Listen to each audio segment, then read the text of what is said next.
e hoje eu vou falar sobre violência doméstica e aprendi com minha família. Então, gente, violência doméstica não pode bater em mulher e nem mulher bater em homem.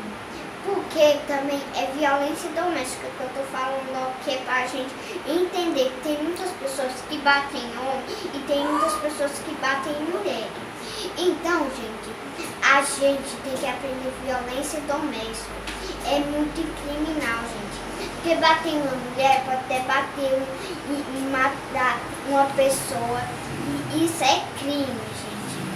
E também até para uma criança ver. Se uma criança ver o pai batendo na mãe, isso já vai, uma criança vai estar traumatizada. Então não pode isso.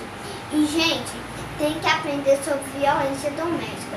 Também tem muitos crimes, tem crimes que batem em mulher, que mata.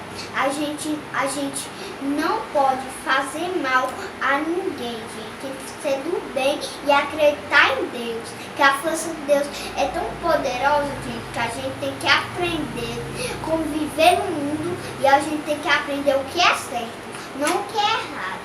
Então, gente, se você está vendo esse vídeo, vê esse vídeo, dá o like nesse vídeo, porque, gente, violência doméstica é crime, gente, crime mesmo, gente, porque não pode bater em mulher e nem mulher bater em homem, que isso também é crime pros dois.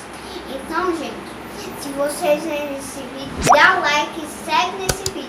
Tchau! Navegue quando e como quiser sem travar. Muito mais velocidade para você.